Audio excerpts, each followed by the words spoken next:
syllabi and teaching medical humanities is super, super interesting.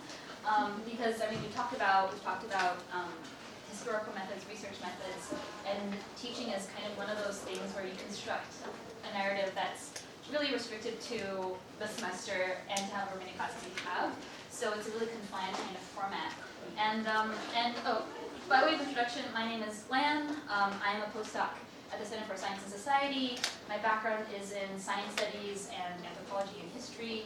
And I mostly work on East Asian history of medicine. And something that I've been trying to figure out, and one of the kind of the backgrounds of this panel is how to teach this course that I'm doing this semester called The Body and Global Histories of Medicine. So, oops, that's fine. Oh, there it is. And this is actually a class that Tillman Top and I started developing last semester. And I never really thought of it as medical humanities, so some of us are trying to figure out what the challenges are in doing something like this that's interdisciplinary, that's across really long temporal space. And the way that we've done it now is through these kind of broad themes. Oh wait, also knowing that one of the caveats of this class, the body in global histories of medicine, is that historiographies of the body and of medicine are really, really, they're really kind of fractured things. So I asked my students to do a kind of word association of what they thought of medicine and body and think of them as separate types of things. And then throughout the semester, and I'm still curating kind of readings for this class, is thinking about these two different themes, and they're all verbs. So you have like, and this is a little bit temporal, balancing, flowing, sexing, gender, racing, trading, transcending, cutting. And just this morning we had a class on drawing. And one of the biggest questions and struggles that I've had is that when we actually mapped out all of the different historical periods that we were doing, you can notice that the first millennia has not that much stuff, so medievalists, please help. We'll rectify that. But anyway, so what you actually have in front of you and what I think is really useful for today is what we have Nicole Wallack, and Roanne Kantor and Rishi Goyal, who have all offered us their syllabi that they've taught, and they found kind of successful, so you have full syllabi, and each one of you, I've printed out the first page of their syllabus, and you can also, if you have a QR code reader, because obviously people do, you can also access the full syllabus, the full syllabi on a Dropbox link if you have that, and if you're interested. But I also have all of their full syllabi on the screen too. So just to introduce our roundtable, and this is really, really an open conversation. Hopefully, if we did have a roundtable, you would be able to kind of give us feedback, and we would be able to share some of the challenges we've had in figuring out what a medical humanities curriculum looks like, what the arc of the narrative is like, how to actually meet the needs of our students, who our students actually are, what they want to do with the things that they learn from a class like this. Just to quickly introduce, Nicole Wallack is the director of the undergraduate writing program here at Columbia. Are you also, is that part of Comparative Complet, or is that? We're situated in the Department of English and Comparative. Oh, okay. And I thought it was just really interesting that that it also lists how you're interested in the aesthetics of writing and really thinking about medical humanities through reading texts related to the medical humanities. So I'd love to know more about that. And then Roanne Kantor is at Stanford, and you're interested in global anglophone. I'm not saying that right. No one knows what it is, so okay. you're fine. Okay. Technically it's global anglophone, but okay. also training complet, so I work in a lot of non-anglophone. Oh, okay. I realized I couldn't actually read my own writing. It says global anglophone literature. Cool. And you're mostly focusing on the global south, and you also won the Susan Sontag Prize for translation. Congratulations, really cool. And then Rishi Goyal, who is a physician and literary scholar and directs the Medicine Literature Society program here and is one of the conveners of the medical humanities. So what we'll do in terms of the structure of our conversation, you'll see that we have different types of syllabi for us to kind of think through, also in slightly different departments. Our class is offered for history, your class is just from and through the MLS major. And then Nicole, you're situated in English and Complet, and then Roanne, you're also in English, but you've also adapted the disabilities class for different types of, I guess, curriculum restrictions or requirements. And so Rishi has offered to share 2 syllabuses, Contradictions of Care from Intimacy to Institution, Marginalization in Medicine, a practical understanding of the social implications of race on health. And then Nicole has offered 3 different versions of university writing readings in medical humanities. And those you'll see at the first page of each of these syllabi. And then Roanne has offered us kind of 3 different versions of narratives of disability in South Asia, disability literature, and narratives of disability around the world. So in terms of these three different departments, and for each of you, I was wondering if you could say a little bit about what you, the background of your students, and also how you brought your own background into and your interests into the medical humanities, because these are inherently interdisciplinary, and also how did that shape what you wanted them to take away at a really basic level. So Rishi, we'll just start with you. Yeah, okay, thank you. And Lan, thank you for putting this panel together, but more importantly, I think what I'm excited about is, like you said earlier, just the idea to talk about teaching and talk about syllabus development. Very rarely do we get to do that. We kind of focus mostly on our own research and our own writing, and yet so much of our actual practical time is spent teaching. So I think that's a lovely opportunity to start off. It's also particularly useful for me for a number of reasons. When I came back to Columbia, I was in Arizona for a little while, the ICLS, actually, the Institute for Comparative Society, had already put in a petition for a new, like a track within the major that was called Medicine, Literature, and Society, and really had gotten approved before I arrived on the scene. So all of this kind of heavy lifting to make this track had been done. And Eileen was actually part of that process, as were Stanford and a number of other people at ICLS. I showed up and kind of taught the first class in the program, and we had one student enrolled in the whole major track. It was great. And I was like, okay, this is not going to last very long. But in a couple of years, quickly, the kind of numbers obviously sort of expanded. And in, I don't know, maybe 2 years ago, I and ICLS received a grant from the NEH called Humanities Connections, I think, that allowed me to gather a group of people together, 2 of whom were actually here. Kavitha was here. So Kavitha was one of them who was on the last panel, and Katie Tab is in the back. So Katie's in philosophy, Kavitha is in history and public health, and there were a few other people, Sam Roberts, who's in history, Rachel Adams, who's in English, Rhiannon Stevens, who's in history, I don't think I missed anybody, but it's possible. And Rita Sharon, who is at narrative medicine and at the medical school as well. And actually, as part of the group, Adam was one of our more recent MLS graduates, and Adam was also part of the kind of group who initially started to think about. Where is Adam? Is he here? Yeah, he's right there. Congratulations. So basically, what that allowed us to do was conceive of 3 classes that were going to be interconnected, that were connecting sort of STEM subjects to humanities subjects, and that allowed us to kind of convene and sort of think about what kinds of classes we would have. And we came up with 3 classes that we developed. One is on disability and representation that Rita and Rachel are going to teach in the fall. Another is this class that Katie and I developed, which I'm going to talk about. This one, Contradictions of Care. And the Marginalization in Medicine class is sort of peripheral but sort of related, and I can talk a little bit about that after.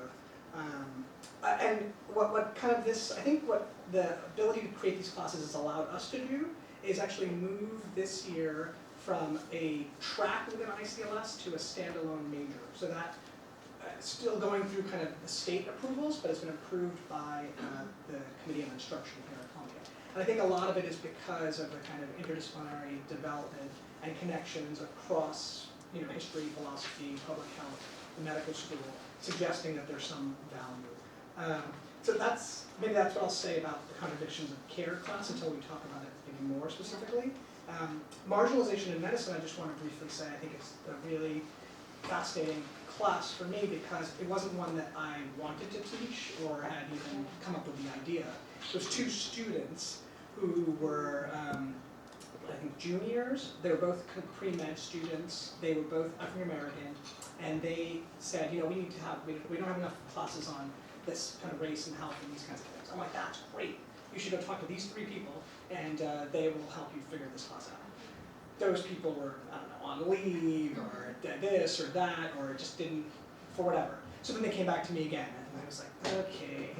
So, but it turned out, and so together, the 2 of them and myself, and actually a medical resident, one of my ER residents, so sat down and started figuring out what this class should look like. And, you know, I sort of rejected half their stuff, they rejected half my stuff, and it was really, really interesting process because it was collaborative with the students who then as seniors, when we actually offered the class, sort of functioned as the TA. And I can talk more about it. It was actually kind of an incredible class because it was really the most kind of racially diverse class I've actually taught at Columbia. And you know, there's representation, there's obvious reasons why, but I thought that was really important actually as part of that class. Both of these 2 classes, and I don't know if it's obvious, require a practical component. In the Marginalization and Medicine class, we found healthcare organizations that dealt specifically with the issues of race in Harlem and Ringside Heights, and the students were put in, embedded in these different kinds of organizations, and I can say more about the successes and many failures of that. And the Contradictions of Care class, at the core of that class, which has not been taught yet, so I did teach the Marginalization class. The Contradictions of Care class, all the students are supposed to be embedded with home health aid workers as kind of one of the sort of central, to me, contradictions of medical care in the West today, especially since kind of the laborers are often women from the Global South sort of providing care. And so kind of how does that all fit into this care question? The Marginalization and Medicine class, I kind of handed it off to Sam Roberts in history, and sort of purposefully, in a way, to see what would it be like if now a historian taught this class with a totally different syllabus. And then, you know, can we kind of continue rotating the class and get another person, maybe an anthropologist or a sociologist, to teach the 3rd iteration of it, and then just kind of keep cycling through to see what that would look like. And his version is really different, and I should have actually sent you his syllabus too, but I didn't get a chance to do that. So maybe that's enough as a preamble, is that right? Cool, yeah, Okay, thanks. cool. Yeah, I want to move to Nicole so we have a slightly different version. You've given us 3 different versions of university writing reads in the medical humanities. And I wanted to know kind of the flexibility given different instructors to teach this class, who it's for, because it's really specific to what the expectations of the students get out of it in terms of writing skills is really, it seems pretty focused. And yeah, I just wanted to can say a little bit more about the successes of teaching these different versions, and then how you've adapted it to your interests and your students' interests. Okay, so it's a pleasure to be here. Thank you for inviting me to come. I'll say I direct the undergraduate writing program, and we've been doing a version of university writing since 2003. And we started to thematize our versions of university writing starting around 2010. But we did so always with an eye to having 2 components to that development, because I know that at Stanford and other places they also do theme-based writing courses. It's not unusual at elite institutions, but ours differs a little, I think, in that we do it in partnership with interdisciplinary institutes and centers and programs at Columbia. We feature the work of Columbia faculty when we can, and we insist upon collaboration among groups of instructors, because we are still a majority taught program by graduate students who teach for us as a condition of their funding. So the origin story of readings in medical humanities actually goes back to, when were you in the graduate program, Rishi? I started in 2001. 2001, okay. So we have had doctors among us for a while. So, and Rishi was one, Alvin Okoku was another. And it was always a sort of aspiration of mine to draw more on the expertise, that level of interdisciplinarity that we couldn't find a home for until we really started this endeavor in 2010.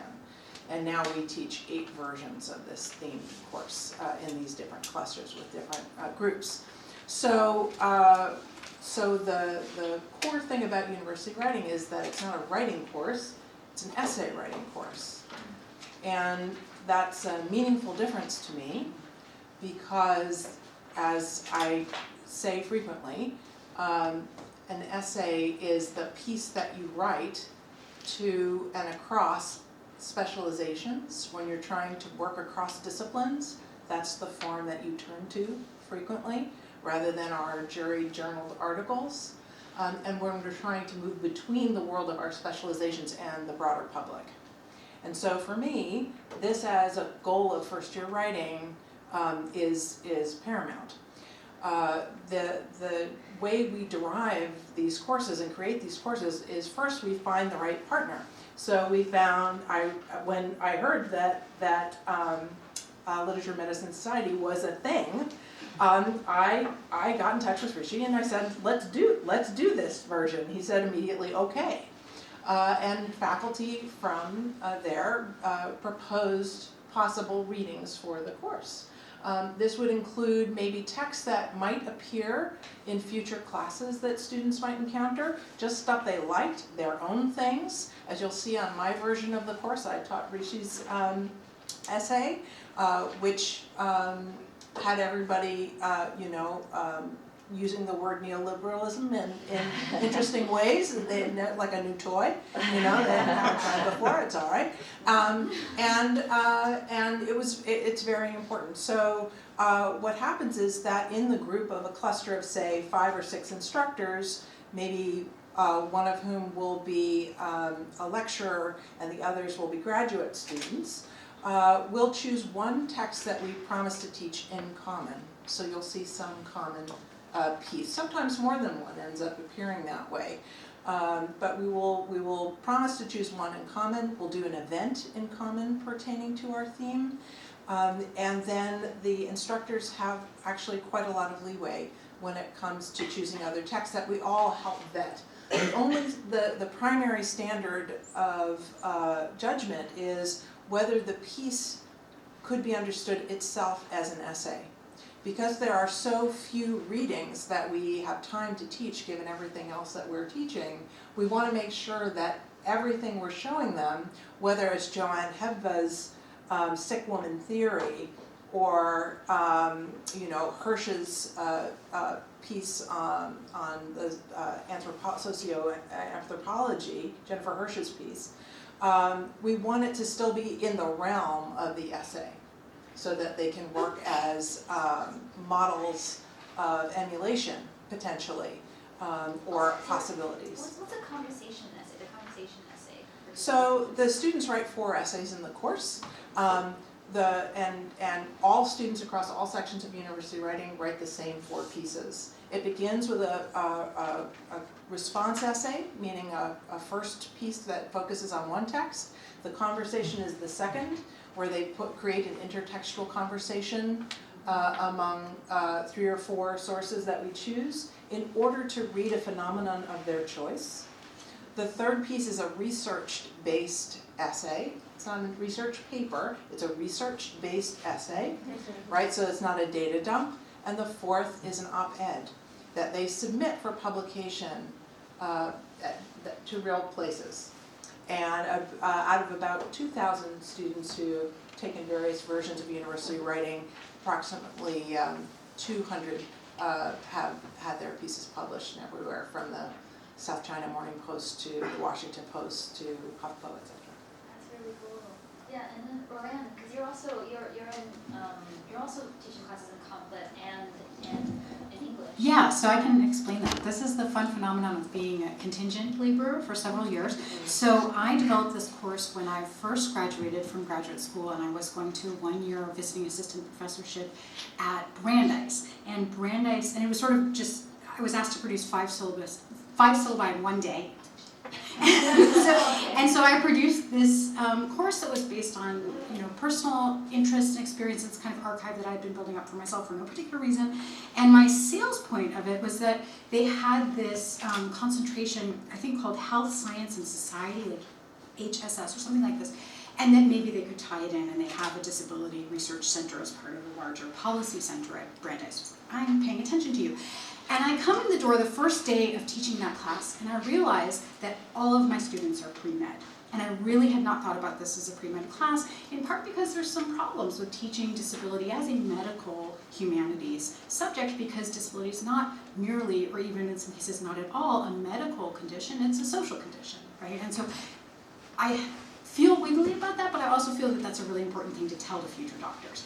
This, I think, I had a common experience with Rishi. This is a class that is one of the most consistently sort of racially and economically diverse classes that I teach.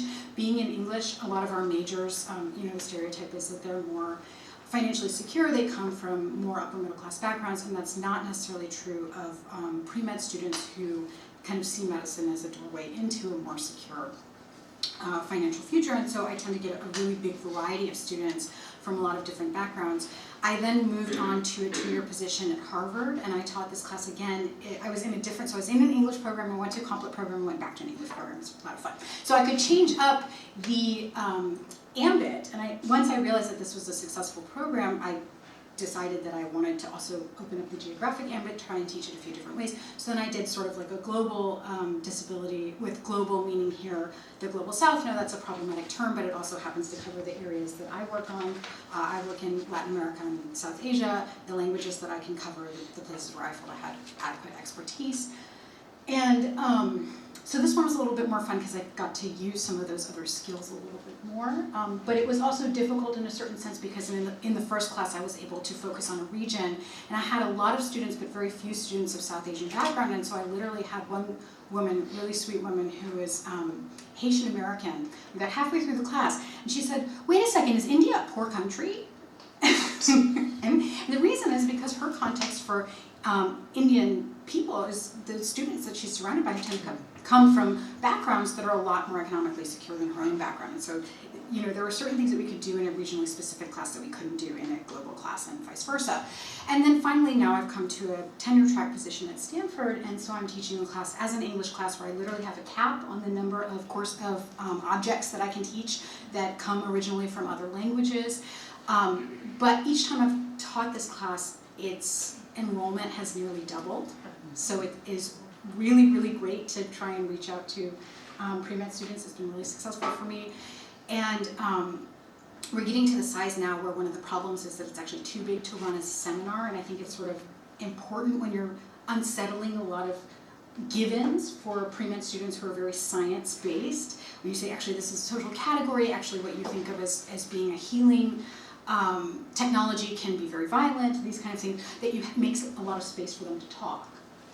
The other thing that I think is really important in terms of the kind of seminar arena is that I've found more and more when I teach this class that I have students who are using the space of the classroom to think about their own relationship to disability. Students will actually sort of come out as disabled in the middle of this class, and that can be really powerful. So the last thing I'll say about teaching this class, and then we can talk about content maybe if you ask me questions.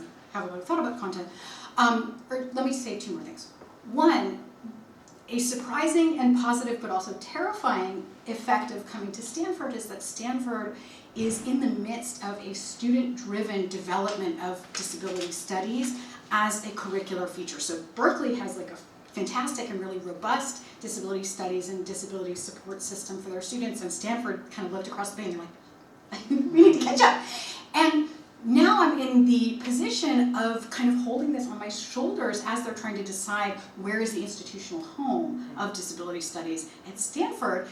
This is not my area of training. This is not what I did my doctorate on. So it's kind of scary for me, and I'm looking for a lot of allies, and I hope that we'll get a lot of ideas because I'm being asked to develop 2 new syllabi also in this area for the next year. When this, again, is this sort of corner interest that has grown out of curricular need rather than out of a big body of my own research. And the final thing that I'll say is that in addition to having to trouble a kind of pre-med student's idea of what disability is from a social sciences perspective, there's also some really important things that we should talk about in terms of the utility of literature. What is literature doing in these contexts when we're dealing with the sciences, social sciences, and what we don't want it to do is to be merely this kind of repository of evidence for the way things really are over there, right? So a lot of what I'm also trying to think about in the course and in terms of the assignments for the course is how to deal with sometimes very, very basic levels of like bringing up students' understanding of this is disability, this is why we're talking about disability in the Global South where it actually predominates, this is why it's a political issue. But then this is also what we get out of literature or film that we don't get out of a social science text, and we need to attend to the specificity of this text not only as a repository of social fact. We'll leave it there. I think I noticed that, now I'm going to just go backwards, so Roanne, Nicole, and then Rishi. But Roanne, I noticed in your syllabi, so I haven't read most of the things that you've put on for your students, and I think one of the exciting things about just doing the medical humanities syllabus is to use it as a chance to read other people's stuff. Most of the things that I assign are by historians, and I was wondering, Roanne, for you, there are people, you kind of structured your syllabus so that they read almost 4 full books, like you really take your time with the students, whereas I found that I kind of overwhelm my students, I've taken a bunch of things and dumped it on them, and they're surviving, it's good, but then I was wondering, what's your kind of, how are you pacing it, and what are some of the books that you've focused on? Like there's Brother, I'm Dying, there's also The Absent City, The Animals, People. What are these books and why are they important to you and what do your students get out of them? Oh, that's such a big question. Some of these books I love, some of these books I'm stuck with, some of these books I feel very ambivalently about, and actually a lot of the films are my favorite. Yeah. So the films are really fun. And they really run the gamut. One of the things that I think is really interesting is we talk about something like disability, or I think medicine in general, and people are like, oh, well, like, I don't know that I've ever heard of anything like that, or like, oh, animals, people, I know animals, people. And actually, it's something where you see sort of willful blindness, and as soon as you point out, well, actually, this text is about disability, this text is about disability, this text has a very significant, disabled character, or it's sort of the plot arcs around somebody's disability, they're like, oh, yeah, and then you see it everywhere. And you not only do you see it everywhere, but you see it in a real range from the very literary, like Coetzee, right, to the very popular. Like one of my favorite texts to teach in this class is the 2012 film Barfi.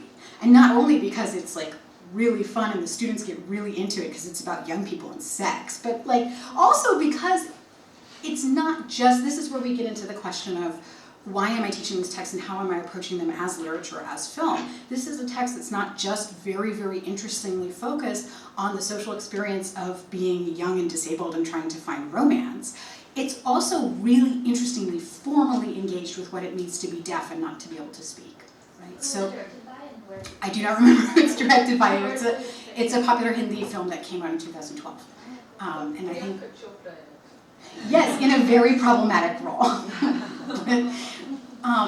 Any case, so it's actually kind of fascinating from a technical perspective because at a technical level it is dealing with disability as enabling certain kinds of difference from what we would expect from this genre of film. One of my favorite things to teach in this class is Brother, I'm Dying because unfortunately it gets more politically relevant every single year. I have students in these classes who are undocumented, who migrated because of medical issues for whom it's exceptionally personal. I have students, again, who come from like a Haitian background, who have a personal relationship to the Caribbean.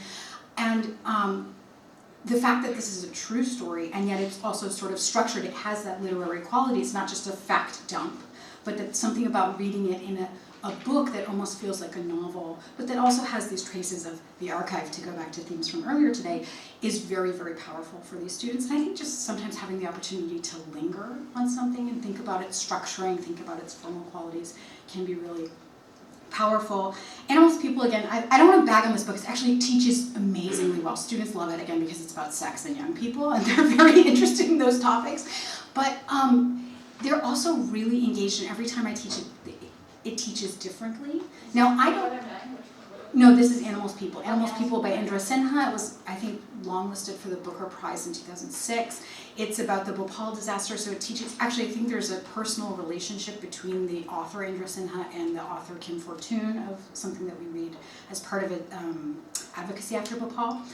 And it is a formally imperfect book. It's long, which I wish it were shorter, but students just love talking about it and they dig into it. One of the most interesting things, and then I'll stop, most interesting things about teaching this book this time that hadn't happened before is I had a bunch of students, usually like white women, in this class who were very personally interested in global health and going into careers in global health. And there's a white woman in this story who I think is a stand-in for Kim Fortune, who is actually like kind of a hero in the book, but she has a complicated trajectory and they fucking hated her. And they just wanted to tear into her. And I pointed out to a couple of them in office hours, do you think that maybe some of your engagement with this character is based on your discomfort in being in the same subject position? And they're like, oh my God! So like, in a sense, actually, it's really, that again, that's the reason why it's important to make this a seminar, to have opportunities for discussion, because students are also working through really intimate personal issues. And that's, again, not what literature is for, but it's something that literature can do. And so Nicole, I want to also speak a little bit about the assignments, because the structure of your version of the university writing seminar is medical narratives, empathy, and then the two essay types. And I wanted to know a little bit more about kind of how you structured this first half of narrative and empathy, and how the students been doing the assignments, and are they trying to, what role does empathy play in, at least in the structure of your course? So the third part, which I think is less visible, is activism. It was meant to be modes of activism. So the first is about who tells the story, who gets to tell the story in medical contexts and health contexts, to then move through empathy as the idea or the kind of missing link. Who gets to tell, how we get to listen to them, or don't listen to them, our capacity to put others' stories and experiences and problems and understandings in context has a great deal to do with empathy, and that will drive, the argument is of the course then, the kind and whether you will do any kind of activism or not, out of however you're situating yourself. And one of the things, Roanne, I hear you talking about is this kind of these moments of disclosure from students about their relationship or their embeddedness or in medical health contexts. And so it really is not unusual for students to come to our courses to say, you know, I am pre-med, but I'm not, but in fact I'm a person who lives with chronic illness, or I'm a person who is recovering from acute illness, or I'm a caregiver, or any of these things, or I'm adjacent to, and I don't know about my subject position in that relationship. So empathy, that section of the course, when students are writing towards that, of course part of writing a conversation well and creating an intertextual conversation among people is that you have to believe they're real people. So also when we read narratives in medical and health humanities, how do we accord people their humanity? How do we acknowledge that and see that? And how is it that essay itself in fact insists upon the human subject at the core of what happens there? And then how do we sort of exercise or perform empathy towards one another's very nascent forming ideas about various issues of, you know, in the area. Yeah. What are some of your favorite things to teach, and what do you find kind of not so helpful in teaching, or what have students responded well to, and what do you enjoy assigning? Do you mean, what do you mean? In terms of readings? Yeah, in terms of the readings or in the assignments. Right. So we're still in early days. We're figuring out what everyone loves to teach. Texts that work at the intersection of medicine, health, race, gender, and class are the texts that are richest to teach, I think. And I have to say that our work with transgender material has also been very important for some of that. And one of the things that many of our instructors like Antoinette Bamekpourshi, when she was formulating her own syllabus, said, you know, I want to foreground work by Afro-Caribbean, African-American writers around these issues without sort of saying this is what my course is about. I said, well, why don't you just do that then? And the questions that she received from the people in her course were, how do I'm noticing this thread, you know, in the class, and sort of what, do I have the right to speak about these issues, to write about these texts? And so I think it's richest when students have that kind of awakening that you not only have a right, at some level you have an obligation to engage texts that don't look like you, and that are telling stories that otherwise you wouldn't know how to engage, or and to make that material for your own essays. So. And you mentioned one of the themes is activism, which links back to Rishi now. For your syllabus on marginalization in medicine, the syllabus ends with health as activism. And in terms of the practical component of your class, what has worked and what has not worked, and what and having students place in these places? You know, I can use this. I think the most important things are ideally having a coordinator that can kind of coordinate all of that, because there are a lot. Can you say again what it is, like whether students are placed? Well, so I'm still working this concept out. I think so. One of the things that I've taken away from medical school to try to bring to these classes is to always have a practical component, right? There's like an interest in labs now, right? There's humanities labs, and I'm not always sure what they are, but I think it's a good idea. And so when I first started teaching classes, what I did was I made sure that everybody came into the ER to come visit me while I was on shift, and then write about that. And I called that the sort of human lab component of the class, and that was where it started. And you know, that usually worked, except for the couple of times people passed out. But I also was wary of it too. Like I don't know that I'm completely comfortable, because there's a sort of voyeuristic component to it. There's certainly that issue when medical students, and they could probably talk about this, go off and do like a week in some, you know, global south country to like see measles or something. Though you can do that now all over America, which is great.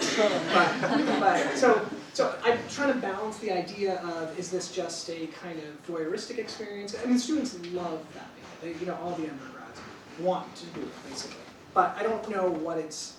I do think I know what its value is. I mean, it's connecting it to kind of practical, real-life application, blood and guts, that it's not all just constructed. Because most of my classes, I spend a lot of time, especially with pre-med and science students, breaking down their kind of naturalizing tendencies, right? Their non-historical or ahistorical approach, and their this is it because this is it, right? So that's what we spend most of the time doing. But then reminding them back in these hospital-type settings that there's other things happening and that there's real stakes.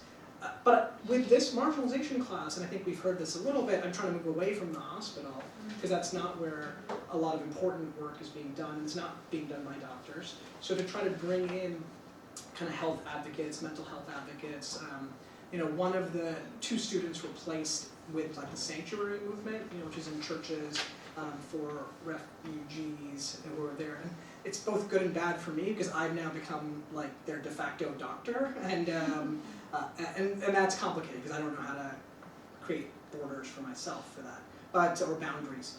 But some of these sites worked incredibly well, like where partly I think it was having a personal relationship with one or two of the people that ran the sites, and we could talk about what the purpose of having a student would be. So some students did some like psychiatric work for girls of color in intake form, and they helped develop an intake form for a group that now the group is using. Other things, they just sort of went and kind of stood around, and so I think it was developing more like consistent relationships, thinking about what they would be doing there. And it wasn't like they weren't doing straight ethnographic stuff. It wasn't part of, there was no kind of IRB involved. It was just them being of service. Right, and there probably should have been an IRB involved. I mean, there's things that I didn't do and I continue to not do, and I have to figure out just start doing so I don't get in trouble. Like making sure they're vaccinated and things, but I kind of assume that they're at Columbia, so they have their meningitis vaccine. But things like that. But the next time around, I would have a form, and we actually developed it already, that would start 6 weeks before the course started, that would gather all that information, make sure it was all ready. And so part of this means you have to have your class kind of listed and people signed up early in advance. You can't do it from day one. And we did try 2 or 3 weeks in advance, but a lot of the bulk was happening. So kind of a third of the way, and Adam can attest to this, through, like some students hadn't even been placed yet, you know, and so that was frustrating for me personally, and just we're kind of sort of working with that. But I think the relationships developed really strongly.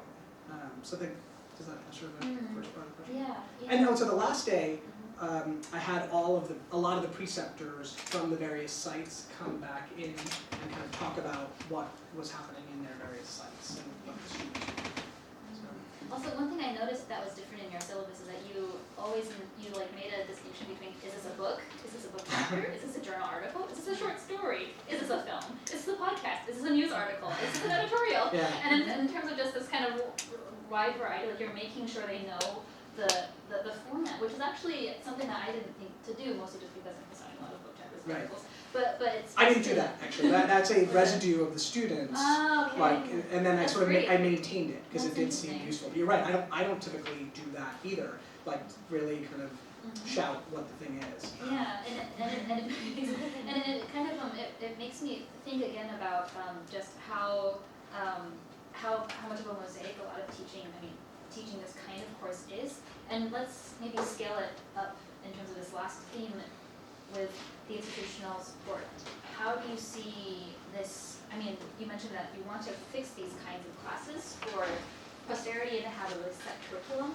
What would that require? Because this is the class that you and Katie, this is a core class, right? The contradiction of care is supposed to be an LS core. Who's going to teach that? How modular can it be? And then what kind of resources are available to you?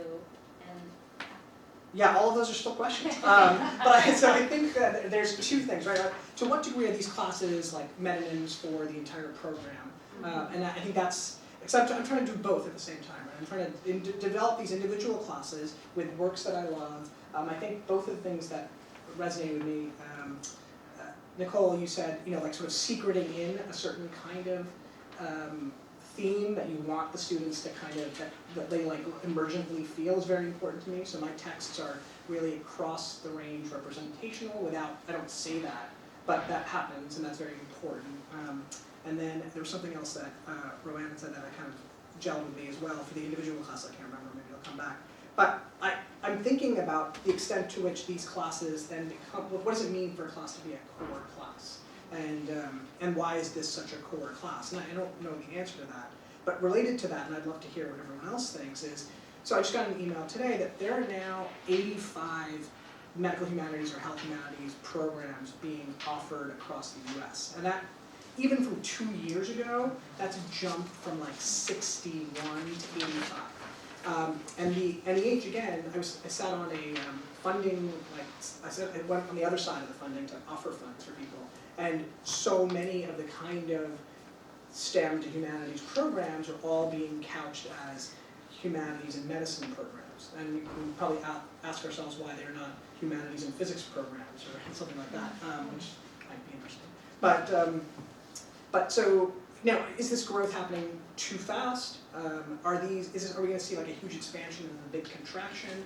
I also sometimes worry about whether this kind of a medical humanities major is better or makes more sense than somebody doing history and then doing medical history in the history department, or doing medical anthropology in the anthropology department, which offers that student the most honest experience of disciplinary academic work. Who are these students that are coming to your program?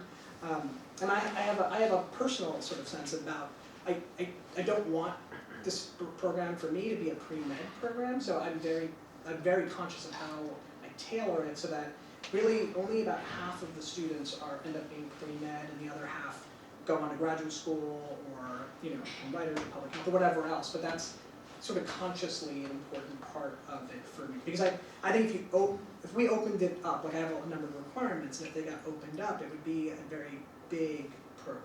I don't know if that's the right way to do it. So the KD&I class, part of what I think was really interesting to me about the class is the kind of way we sort of put it together. So it starts with the kind of all these circles of care, right? So it's like a self-care, as I came up earlier, then care within the family, then care in institutions, then care in the state, and each one is a kind of larger circle, all built on the kind of contradictions of delivery of care, mostly in America today, but we have a little bit of kind of forays outside of that. Yeah, and then so in terms of institutional structure, I think this is really exciting. I don't know, but yeah. And so Nicole, how have you seen university writing changing? And is medical humanities kind of an additive to that? And who gets to? I mean, it sounds really modular already, but if you were to give Rishi advice, what would it be? So I mean, because it seems like you have a kind of set curriculum in a way. So we do and we don't. I mean, the write for different kinds of essays is, I don't know how much of a curriculum that sounds like that, you know, and speak explicitly about what it means to try and write at all and to read at all. So that is, and what is an essay anyway? So that's the curriculum. I wouldn't dare offer Rishi, except to say this.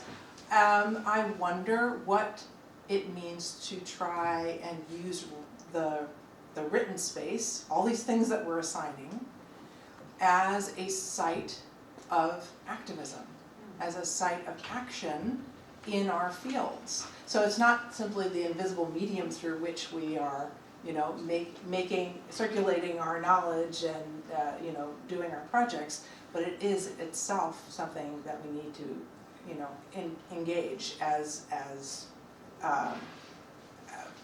fraught, you know, and it is a corpus. So I think we have to think in those terms. That would be the only thing, is if people could be a little more explicit about what we are assigning folks to read and to write and why. So I want you to write this kind of piece because this is going to invite or require you to try on this stance, or to you know, it's not just about in order to filter this content through your consciousness. So that's the only thing I would say. Yeah, and Roanne, you mentioned your classes like overflowing, but yeah. Yeah, overflowing for a humanities class at Stanford is not like huge. So I'm very happy. It's funny, the institutional position has changed so much across the 3 institutions that I've been at. At Harvard, I was basically told, we do not cater. This is from the head of history of science. We do not cater to pre-med students. They're on their own in terms of figuring out their requirements. And so the way that I got out, you know, it's sort of sad. It's like, it's Harvard, you should help them. But the way that I got out the word and that I recruited students to that class was by sending the poster, the one page, to all of these different student groups that have formed ad hoc, and I think they're advisors, you know, that form around the absence of a formal program or any kind of advising that happens through majors. And that produced a certain kind of classroom. And then at Stanford, they have a program called Human Biology, which is de facto a kind of, or I thought it was going to be a kind of pre-med program, but actually for the first time, it was not a clear majority. It was more like a plurality of my students were pre-med, and a lot of them were either going into other health fields, because about 50% of the human biology majors are not going into a medical track per se. And then actually about a third of my students were self-identified as disabled, although they didn't know that each other were disabled. So another funny conversation that I had several different times was like a student would come into my class, or in my office hours, and we'd talk for a while, and then they'd be like, so what is your sense about, like, are there actually you know, like disabled, like I'm disabled, but like, are there actually disabled students in this class? Because a lot of them have disabilities that aren't visible. And then I'd be like, well, FERPA says that I can't tell you, but I can tell you statistically speaking, it's about a third of the class. And I think that that's something that's been on the upward trajectory every year that I've taught this class, and it's going to continue to go up. And so in fact, just by offering a class that has enough momentum because it's attracting this known body of students, it actually will ultimately, I think, transform into not being a pre-med class primarily. And I also think that's really important, but thank God for pre-med students. And in part also because I learned a lot. Teaching a group of students that comes in with a really, really different set of expectations, and this kind of goes to the assignment question. I have historically in this class done what I consider to be very traditional scaffolding assignments towards a final research paper, and I kind of wish that I hadn't. Like, now I want to try something different because I don't know that I want to train these students to produce an English major paper because they're not English majors, and so maybe I want to do something else and I don't exactly know what that is. I wonder if anyone has suggestions. The first thing I just want to say back to that, though, is about the exciting new work in genre theory that seeks genre, and Anis Bawarshi and Mary Jo Reef have been crucial about this at University of Washington and elsewhere, about thinking about genre as a social site that creates and affects social relations. And so and institutional relationships. So I think that's it would be, and that also true in professional writing studies. So just a little work around genre and with a little of that mixed in could be a way in to think about that. Also, speaking of genre, we have lots of disciplinary genres in the room,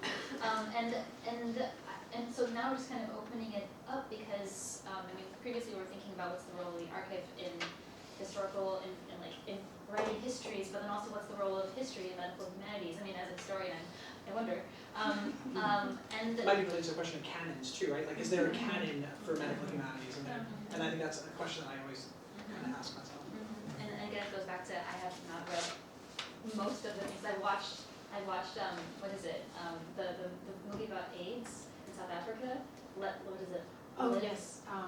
Alive. Life Above All. Life Above All. Yeah, I watched it in South Africa when it came out, and so it was kind of, but that was the only time I ever really kind of heard of it, was just by virtue of being there. So I'm just saying that if we want to open up this conversation in terms of what other people have on their minds, if a syllabus like this is familiar, or appealing, or even not to you, because it's situated within our own particular interests.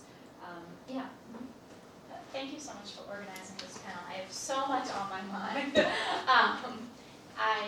Teaching similar classes with similar contents, I felt a sense of familiarity, but also a number of questions came up. Rishi, it was great to hear about the activism that your class is doing and working out in the community. And then Nicole, it was great to hear about what the assignments are. So sometimes I've taught medical humanities themed classes, but they're composition classes. And so essentially it's supposed to be strengthening students' writing skills through a topic that they are potentially studying. And I'm interested in the writing assignments itself. I know that genre is expanding. I know that essays contain a blend of reporting, of research, of personal narrative.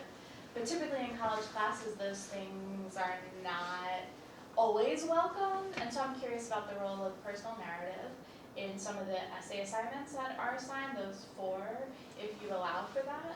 And then also interviews. Has anyone done an interview assignment, whether it's an oral history or a profile assignment? I'm just curious if that fits into some of the work that you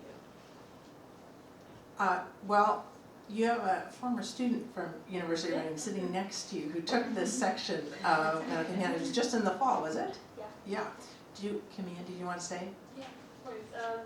So about personal narrative, I'm not sure if it's very common for university writing students to do that, because based on the Morningside review, what I've read, there always is an interjection of the I, which I'm very drawn to.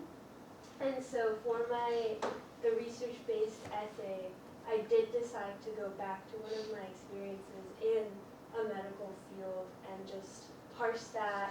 And it was just looking at a wound, and then I kind of viewed that through the lens of philosophy, history, and a little bit of literature. And so I found the freedom that was allowed to me because of the research part really just allowed me to go back to my narrative. Based on other people's experiences with university writing, generally, most students don't really take it as an opportunity to delve deep in their experiences. But if a student gets lucky and they just find themselves super interested in it, I think they're free to do so. So yeah. I can just say also quickly that we always ask the question, everything is just material.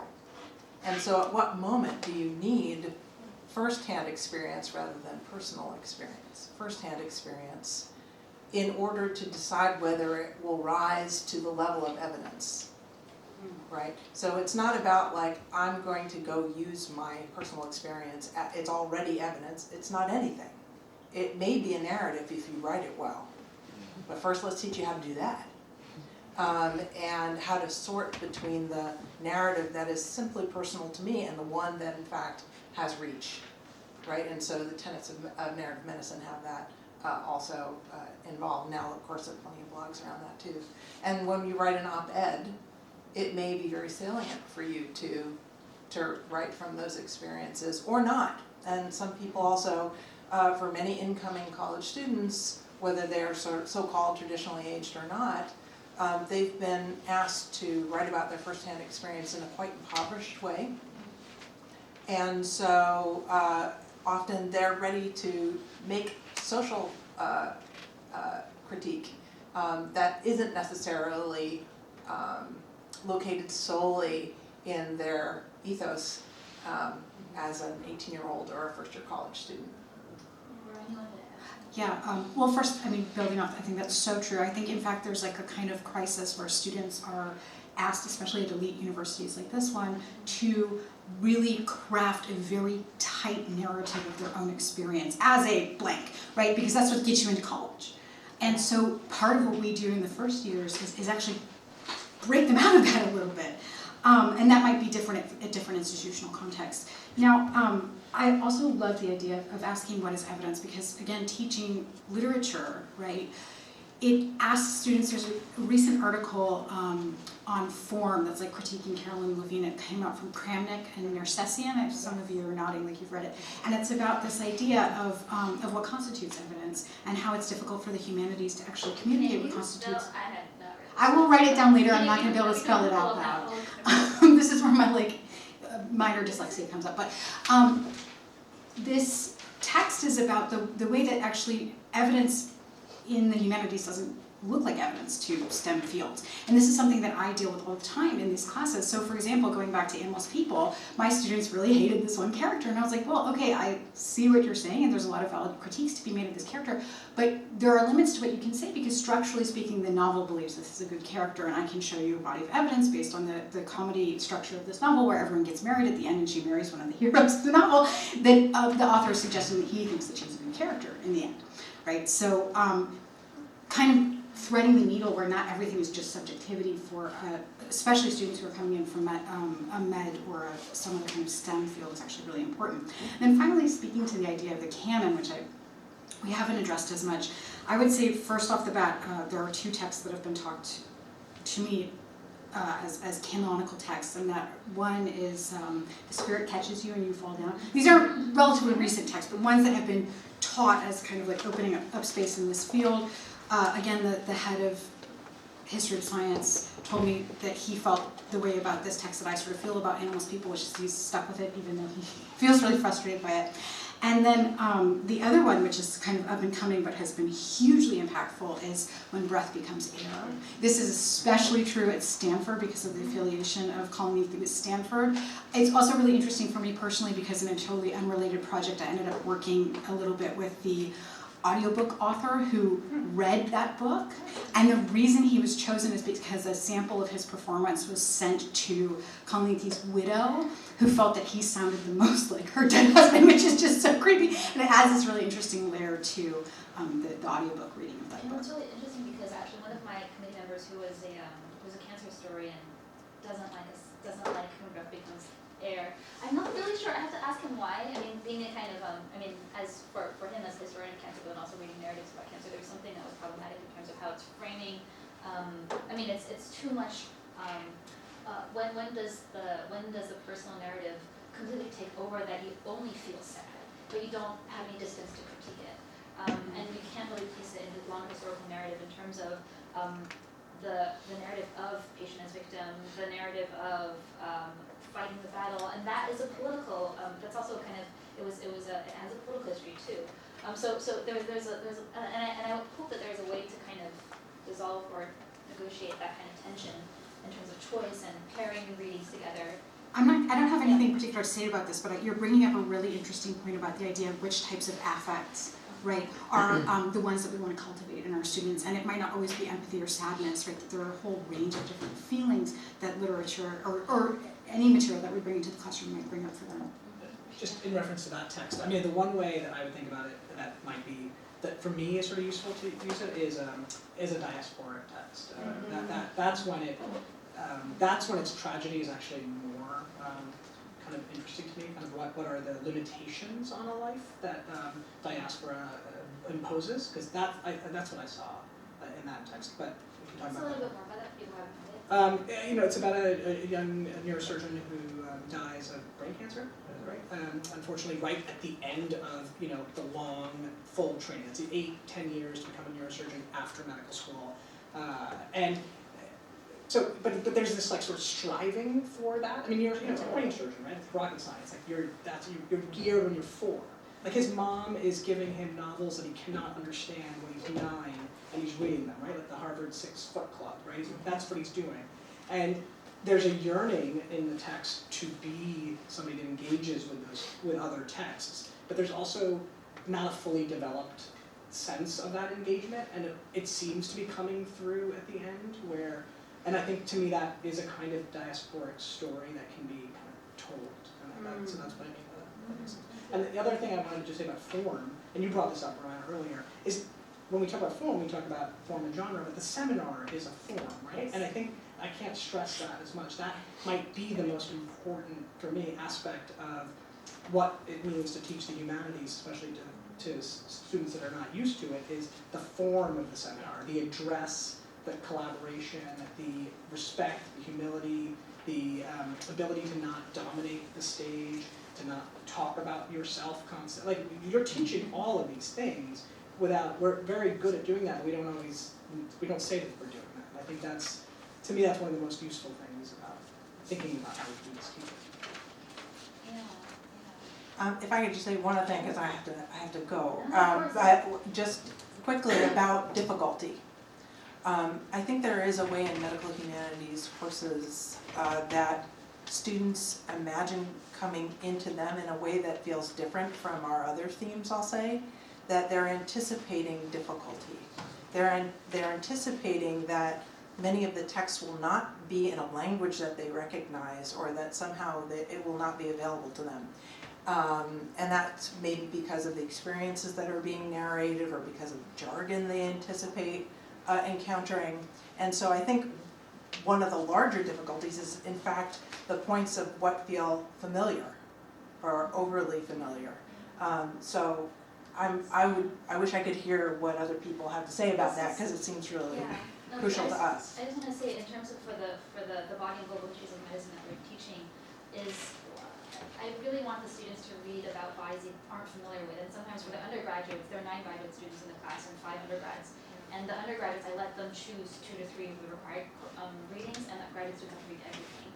The undergraduates sometimes always tend to read things that they're kind of familiar with, and usually sometimes the second unfamiliar thing is like the Chinese medical stuff, which is like, I feel like it's like it's your kind of like what is it, like your entry point, like, oh, it's different enough, I know enough about it, I've had enough Orientalist kind of, some kind of soft introduction to it, that it's not so, I go acupuncture, sure, but it's not, when I talk about like Sufi bodies or anything that they're not super familiar with, it's a different kind of imperial history that they have no understanding of. So I'm trying to push them to just read something that you don't know, like if you don't know how to pronounce the author's name, good, try it multiple times, just speak it to yourself. I don't know how to pronounce most of these names either, and that's part of my training too. But it's more kind of, you have to tell them to do it, and yeah, but then. Well, it suggests an interesting exercise to do with the syllabus, which might be that on the first day of class, rather than read deathly through your syllabus for the policies that you will ignore, instead you could have students circle the texts that seem like most apart from where they are right now.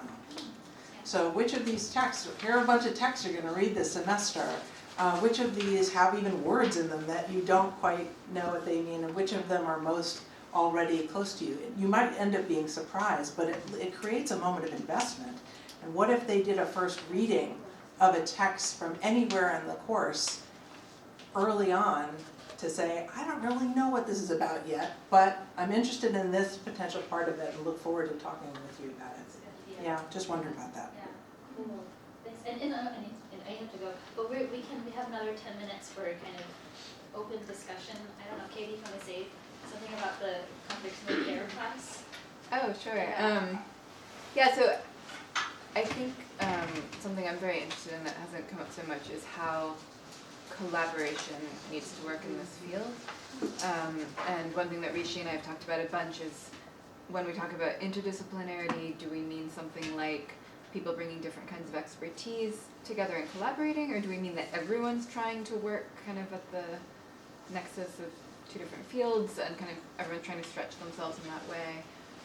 And so I thought we did some combination of that we, I was certainly thinking about the course in ways I wouldn't think about a course for my own discipline, but I still was kind of contributing units based on my expertise, and it was just a bit of a kind of back and forth, I think. And I'm really, really delighted to have the object we ended up with because I couldn't have done it by myself. And I feel confident to teach it, I think, after talking it through with Rishi, but I never would have made it. And so I think just, I'm from an interdisciplinary field, my PhD is in history and philosophy of science, so I'm like very accustomed to both the benefits and challenges of working in a field that is a hybrid field, in this way, in a new field. But I think that would be something that'd just be interesting to hear about from other people, for people who are maybe more in a particular disciplinary home, what that process feels like. Because I think this new field is an amazing opportunity just for us as scholars to push ourselves a bit and learn from each other. Who has co-taught classes with someone outside their field? Great. Thanks. It was a class on trauma, and I co-taught it with an anthropologist, Lan Li at McGill, and it posed its own sets of challenges because most of the students were anthropologists, so anthropology majors, and I'm not. So, how was, in terms of the assignments, I remember I had to teach the bioethics class with a lot of philosophy students. That was actually really hard, but yeah, if you want to say, if you can say a little bit more about did you feel as if you were compromising more, if most of the students were anthropology students? I feel like I would have done a very different syllabus if I had done it by myself. But then there are also other questions about when you co-teach under what circumstances. So this was a very senior professor and I was a postdoc and so on. So I think these are very kinds of questions and they're real questions that need to be asked as well. Like the way you guys co-teach is very different from another kind of context. And in terms of the assignments, I like to think that I would have given very similar assignments to history students. But I don't know, maybe that's just a fantasy. Can we ask Adam what you thought about the class? Sure. Yeah. That's why he's here. Okay.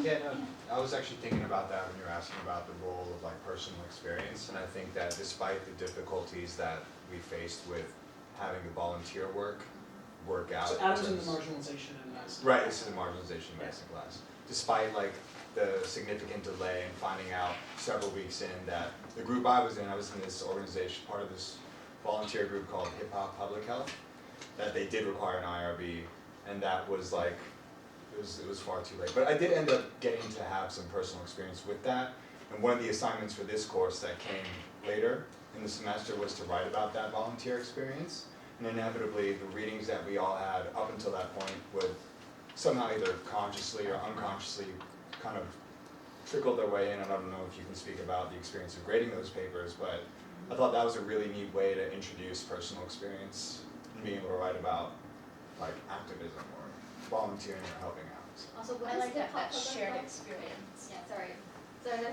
No, what is hip-hop public Yeah, it health? was actually really cool. So it was about going to schools in different areas that kind of they felt were alienated from understanding how to pick nutritionally dense meals. So it was even teaching them, speaking a form of how to read a drive-through menu, how to look at calories, how to think about like macronutrients. And it was like they got people from legendary hip hop acts that I can't remember right now, but to go and sort of like create songs and rap how to do this to them. And then they would like rap along with it. It was really cool. We can do that for like medieval food studies. I'm so serious in terms of forms.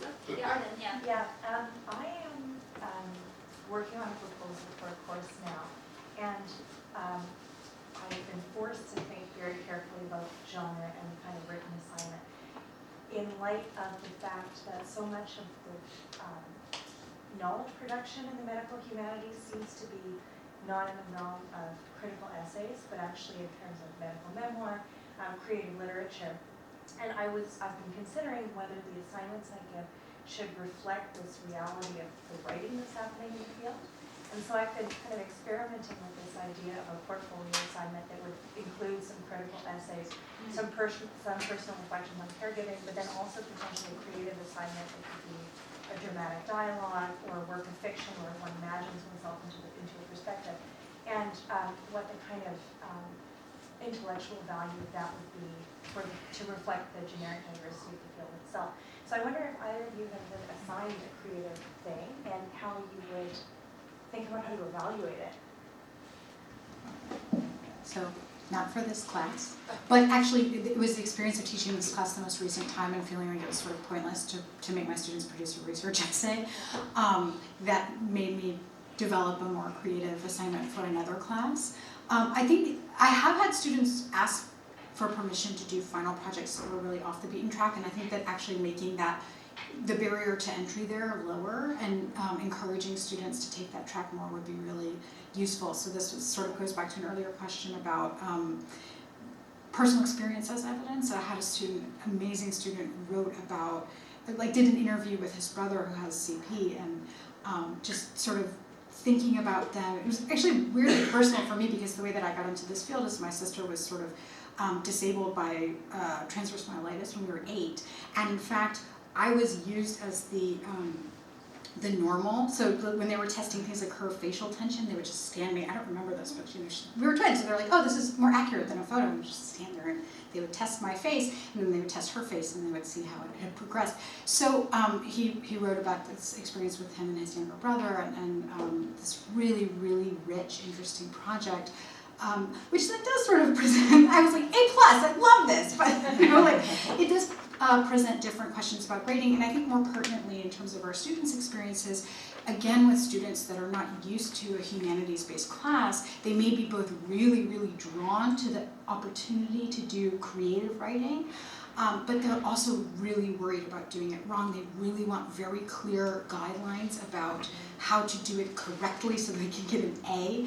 And that's more work for us, actually, than producing guidelines around the type of essay that we already know how to produce. So that's something, and again, just sort of one more thing building off of that is that this then comes into how to do an effective co-teaching, because I'm looking forward to co-teaching a disability course, a different disability course in the fall, and it will involve me having to think a lot earlier and develop a lot more explicitly my classroom practice, whereas I love to like fly by the seat of my pants. That also helps when we're thinking about access. So the other time I really had to do that was when I had a student who was print disabled in my class and needed to have everything available through the sort of disability accommodation center, and it made the timeline for prepping my classes push it way earlier. It's something we should probably be planning for anyway. Hey Greg, I'll say two things to that. One is, yeah, I think the idea of bringing in kind of the sort of personal voice, I don't know if this is right or not, but it's right. Adam reminded me that we did use like Columbia has like kind of a shared workspace, or you can post articles, and I used that as one of the assignments to post there, but it was kind of thought to be a sort of secondary assignment. But it was definitely everybody responded to each post, and it was a very rich like environment that got created. It was the first time I really used it where everybody was commenting on everybody's things. And actually it became like too much for me to read, so and I think that's probably what was holding me back. But I also am really open to creative assignments, but I don't generally assign them if people come to me with that. And they're usually often around, so the other class I used to teach early on was a lot more memoirs and kind of illness narratives. And then a lot of the students did have illness stories that came up. I tend to teach whenever I can Maggie Nelson's Argonauts more recently, because to me that's the perfect version of the narrative form, but also the critical form, or like Lucia Berlin short stories, or things that kind of are genre bending in themselves. And I think that gives a different version of what you can do with the I or the memoir that's not just located in the self, but starts from location in the self and then can speak critically. So in terms of just assignments, I borrowed a lot from the Making a Knowing lab, because the idea was, in an early iteration of a course, was to have students reconstruct things from recipes that they found.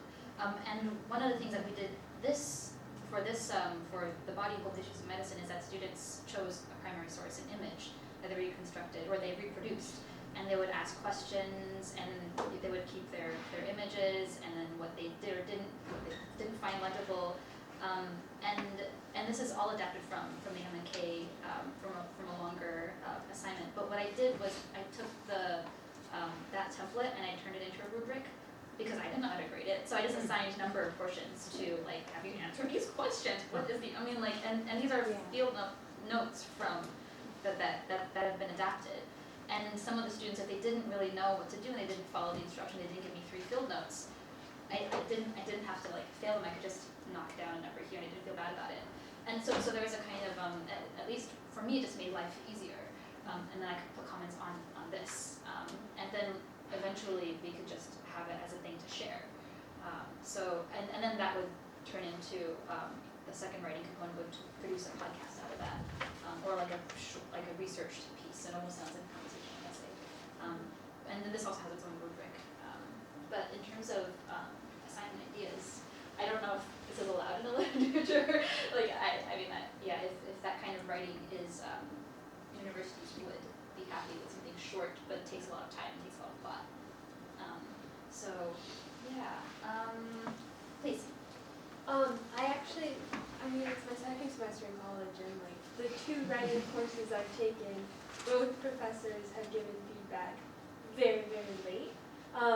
In the beginning of my college experience, I was very frustrated with that, because I was like, hey, I don't know what an interpretive problem even is, and I'm trying, but I'm not getting to where I want to be.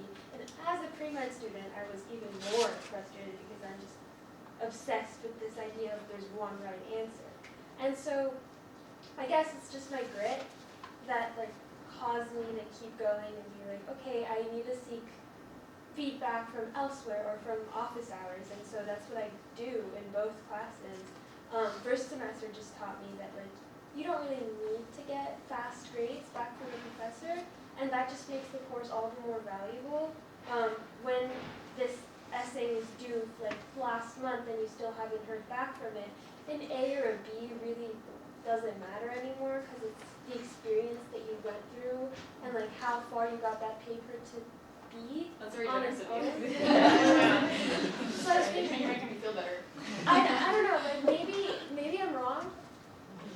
I'm 19, but also I think it might be one way to ease this problem of a grade for med students, like pre-med students, like to shake them a little bit and be like, hey, this is not going to be graded class, but you can come to office hours, and like thinking about the process will make it a more valuable experience for them as well. I mean, that's what it did for me. So. Thank you so much. Yeah, so in terms, I think we are just about kind of wrapping up, but in terms of final thoughts and projections to the future, I mean, we have tracing futures, but we don't really have any, we have like more optimism than anything else. And what you said, just kind of just trying it out. What works, what doesn't work, maybe what we can do is have a maybe syllabus resource dump. But then for students who have taken the class or who are having some concerns, we would love to hear from you too. So yeah, anyway, so I mean, thank you so much for hanging in with us, and yeah, so see you tomorrow. Thanks.